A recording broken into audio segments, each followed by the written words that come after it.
Welcome to another episode of Singapore's Real Estate Explained, where we do our best to break down real estate information into bite-sized pieces that is digestible for everybody in Singapore or even globally to understand. And today, it's always so happy to have my capital markets team with me, and we have, of course, the buy-side team lead himself, Alvin, who'll be sharing with us a little bit more about the entire GCB market, right? So the previous episode, we actually talked about District 21 and specifically King Albert Park.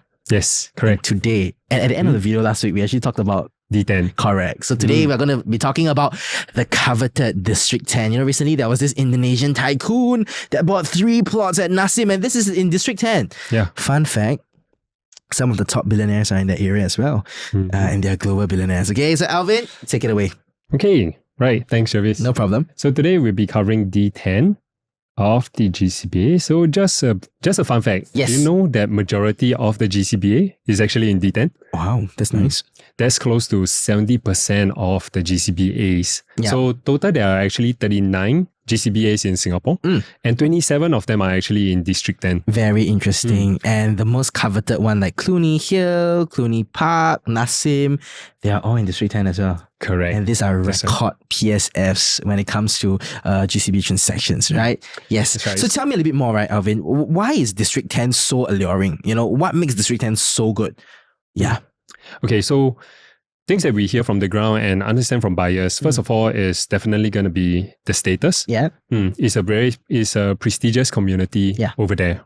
As you mentioned, you have families, the billionaires, some of the ultra high net worth staying in this area. Yes. So some people would want to be near these associated families. to the ultra high, right? Others is basically buying as a trophy assets. Absolutely. It could be possible for company reputation or family reputation as well. Yeah, so buying GCBs have been a PR move last year, where we see Secret Lab founder, which is a millennial that I respect a lot, buying a GCB. Then we saw James Dyson buying his GCB as well. Yeah. So it gives the confidence that even the founders can do this. TikTok CEO bought GCB. I don't think that was a PR move, but TikTok CEO bought GCB. Hai Di Lao founder, right, buying a GCB shows that, this Chinese national, right, the billionaire himself is actually looking to invest a lot of money in Singapore. And it gives, that comfort to Singaporeans that, we have a lot of these big boys who are actually really looking to pour money into Singapore. Yeah. Maybe I can share too that some buyers are also looking at the location. Yeah. Yes, D10, you have very nice location like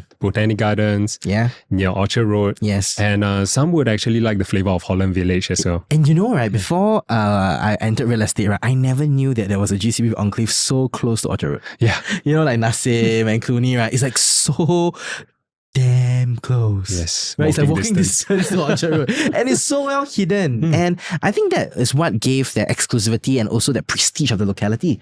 Because you can walk to Orchard Road, yet you're unseen. Right? Yeah. Tell us a bit more. Thank you so much for this and you chat. can also drive your Rolls Royce down from the GCBA all the way to hopefully that the traffic is not too easy as well. Yes. Yeah, we do have some buyers though, interesting enough, of recent months, actually looking at this area because of schools. Yes. Yes, like 1 km to Nanyang Primary School, I think is something that we're going to see. And if you take a look at the entire GCB area in District 10, right, you'll realize that those GCB areas that are very close to the Orchard Road area, right, like Nassim, White House Park, Dalvey Estate, Cluny Park, Ridley Park, as well as Chatsworth Park, right? These are always the areas that are setting the record per square foot because of the proximity to Orchard Road, right? And of course, further all the way upwards, right? If you go on towards the Holland V area, you're going to see areas that's closer to actually District 21 already, which are also the cheaper GCBs, right? Maybe tell us a little bit more about these cheaper GCB areas, like what I'm seeing here is Breezy Park, Garlic Avenue, 4th, 6th Avenue, yes. So they're slightly further from central, but what we notice in the market is you see that the PSF is more in line with the market. Just to show you a bit of stats. Yes. So just showing 2022 past year transaction. Wow. You will see in D10, it actually covers, there are out of 44 transactions in 2022, 32 of them are actually in D10. Beautiful. Naturally, I think this is relative because since 70% of the GCBA is in D10, naturally 72% Yes. are transacted in a D10 as well. Yes. And very surprisingly, you see that in the year 2017 till 2019, there was a dip in GCB prices. So the key thing about GCB transactions is that unlike residential transactions, private properties, right? There are countless of transactions, thousands of transactions, right? So sometimes fire sale or, lower, worse off condition units selling at lower PSF, doesn't affect the market as much, but in GCB, because of the volume of transactions, is very low. So if you have a couple of GCBs, let's say in the previous years, right, there is like a designer GCB that was sold at maybe, let's say, 1,800 per square foot, 1,780 PSF, and then next year you have all the original dilapidated homes that are sold. People are buying for the land, selling at 1,006. So that's when you see that dip in prices in Good Class Bungalows, right? Correct. But what I'm seeing now, Alvin, is that there is this trajectory of prices going up. And is this true in District 10, like what we're saying amongst the inventory and the buyers that are also shopping? Yeah. So some of the main drivers of the prices are what you have previously mentioned, the areas like Nassim, Delvey, Clooney Park. Yes. Yeah, we actually noted that there are some transactions that are actually off the norm. Yeah. So even in say for example 2022, where the market average is supposed to be around 2,078 PSF. Yes. These areas, there has been some transaction in Nassim Clooney, which goes up to 4,002 PSF. Yeah, and that's the reason why average it out is about 2,007, right? Yes, that's right. Yeah, and I think true enough when you see that, when Cascaden released that 3 plots for sale, right? Yeah, and Nassim at like 5,000 per square foot was the indicative reserve price. It was snapped up relatively quickly, and one thing that you realize about GCB play, right, is that Good Class Bungalows is no longer about value. It's all about trophy assets and art pieces collected by billionaires and multi-millionaires who have their money to spend on it. To them, a few $1 million, 35 versus $50 million is not much of a difference, right? It's like our $300,000 and $150,000, right? To some individuals, it's not much of a difference, right? Or maybe for some people, $30,000 and maybe $25,000. That small jump is not much of a difference. And I think you mentioned accurately that a lot of the GCB transactions, because it hit above 4,000 or even 3,000 plus per square foot, averaging it out, you are seeing that in the year 2021, there is like, you're going to see a record high number of transactions with PSF going upwards, right? Yep. And 2023, it hit record high because of a couple of 4,000 to 5,000 per square foot GCBs that were sold, right? Yes. So currently now in the market, right, because the capital markets team hold at least 90+% of the inventory in the market in District 10 as well. So currently in the market, what kind of per square foot are you seeing in terms of D10 GCBs? So we are seeing a mix depending on the condition of the GCB. There are actually ranges from general average 2,005 PSF all the way until 4,000. So when we say 2,005 per square foot, right, are they original condition GCBs or designer GCBs? So they are more of original condition. And of course, in terms of the location wise, we won't be talking about the big four, like Nassim, Clooney Park. We're talking about some of the GCBA that is closer to Holland Village. I see. More reasonably priced. I see. Whereas the 3,005 to 4,000, you'll be looking at a very nice designer new build homes. Yeah. And of course, naturally, in likewise the same thing, Nassim Clooney, absolutely. White House. Thank you so much for the insight. So what I'm seeing now in this chart over here, right, is that 2023, the market has definitely softened, right? So plenty of off-market transactions have happened this year. We have noticed. Any thoughts about this year's market in District 10 specifically? Do you feel that it's indeed true that you're seeing inventory taking some longer time than expected to sell, or are you seeing units flying off the shelf, or a lot of buyers looking to buy? Yeah, definitely it'll be slower compared to last year and the year before. Yeah. So just to share a bit of statistics, right? What was recorded in 2021, there was actually 90 GCB sold. And in 2022, there is about 44. Yeah.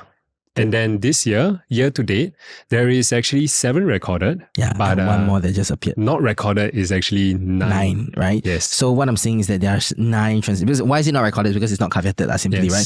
So we are seeing that there was close to 90 and then 44. So half. And then this year, first quarter, we're seeing 9.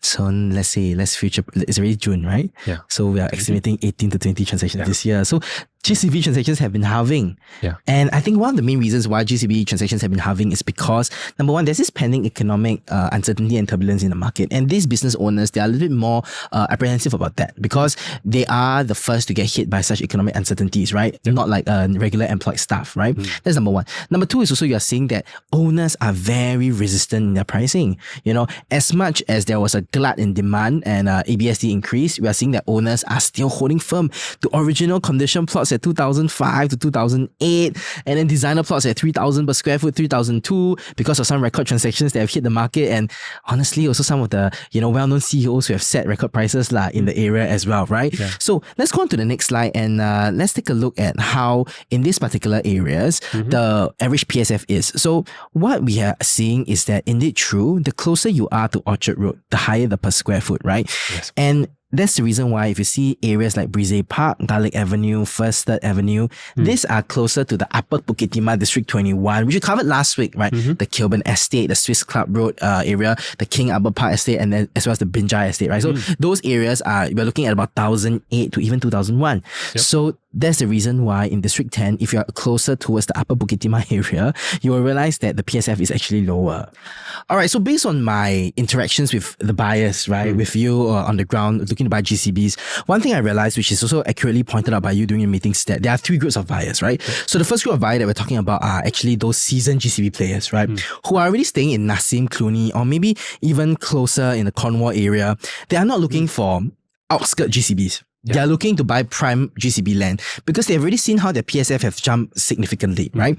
And these players are actually looking for the 4,500 per square foot areas where it's very near to Orchard. And at the areas, right, it's no longer about how much the property is. It's whether is there going to be supply of people selling the property at all, right? Yeah. Right. And second is a group of buyers who are maybe making a windfall in their business, have been staying in District 910 for some time, but not in GCBs, but in detaches. And these people are considering areas in, where Cornwall Gardens is, Victoria Park is, the 2,308 per square foot area, and also, of course, a bit of Cluny Hill area where we're at, right? And fun fact, this areas also house some of the more famous billionaires in the world. Some of the famous figures in the world that made me lose a bit of money investing in their stock. It's a Chinese company, if you don't know who he is. But of course, it's an open secret that Jack Ma is actually staying at Victoria Park, right? His GCB is at Victoria Park. And then we also have Hai Di Lao founder who bought the GCB at Cluny Hill from Li Wei Ling, right? So that is the area, right? And then some are the first time buyers, the young buyers, right? And you will be surprised how many young buyers there are in the market who are looking for GCBs at 31, 32, 33, right? These are players who have maybe made also money in the business, but it's the first time staying landed. Yeah. And they're upgrading to GCBs, right? And they're going to GCBs. Maybe they have been staying in private condos in the past. And these are where they consider areas like Brizay, Garlic Avenue, First Third Avenue. Yep. And they always considered it with the District 21 plots in Yarwood, King Albert Park, and as well Binjai, right? That's right. But there's always this prestige over D10, over D21, what we see from buyers, right? And what's the main reason behind that? What do you think? I would say it's back to the community. Yeah. Yeah. And then, of course, some of the schools that we understand some buyers are actually focusing on in D10. Yeah. So this is just concluding thoughts about the whole District 10 and the GCBAs in the area. So we have learned that there's about 29, is it? 27 GCB areas. It's more than 2/3 of GCB areas in District 10, right? And true enough, they actually enjoy quite great capital appreciation because in the previous slide we saw that they enjoyed like 50% in the past few years, right? Which is insane. So right now, I know that our capital markets team do focus a lot in District 10. And as the buy side team, you represent buyers who are also shopping around, right? Yes. So currently, how many listings are there roughly, right, in District 10 that are GCBs for sale? Distinct listings, yeah. So around 50 identified listing in D10? Yeah. And I believe some are on-market and off-market listings. That's right. Yeah. So what does it mean by having on and off-market? Okay, on-market, they call this listing the Cao Seng listings, right? Why? Because these listings have been in the market for 3 to 4 years because of sky-high PSF or market hasn't caught up in pricing. There are some listings like this that we represent because in the sell-side team, we believe that more things can be done to repackage the home, right? And I believe there are plenty of off-market listings, right? Through owners that we meet as well, right? Yep. So if you guys are interested, you can always contact the number here for some inventory. And, the capital markets, buy-side capital markets team is doing a great job in being able to identify, give you a macro view as to what are the GCBs for sale in the market versus going to property portals and seeing a lot of duplicate and secretive listings, right? We want to make it open and transparent, okay? So Alvin, any concluding thoughts about District 10, as an area for GCB purchase? Yeah. It's highly sought after. Yeah. So this district-wise, we do know with a lot of buyers, their requirement is always in D10, compared to the other district. Yeah. But also, do be careful because we are looking at the prices every week, and some of the units can tend to be overvaluation. Yeah, I 100% think so. And I think that in order for us to have an accurate valuation in pricing, right, it's very important to know what supply there are in the market. Because if you don't know what supply there are in the market, you can't have a comparative. You're just going to run the desktop valuation, and that's not going to give you a very good supply side information as to, what kind of PSF are sellers actually commanding, or what is good value and what is not so good value, right? Thank you so much for watching this episode of Singapore's Real Estate Explained. And in today's episode, we just covered about District 10. If you want to know a little bit more about where you can get updates, right? And these updates, right, are not just on YouTube. You can click onto our Telegram link right here. There's already like 1,000 plus subscribers, and you can get to see some of the GCB videos like Reimagine, buy-side videos that we'll talk about. And if you have any comments or anything you want to know more about GCBs, you can always add into the comment section below, because sometimes in GCB, right, it gets very technical, and it also is highly confidential. A lot of things that, we can share, we only share on videos. We can't share, we wouldn't share, only share it face to face, all right? So thank you so much for watching this episode of Singapore's Real Estate Explained. This is Jarvis. This is Alvin. And we'll catch you for the next one. See you guys. Bye-bye. Bye-bye.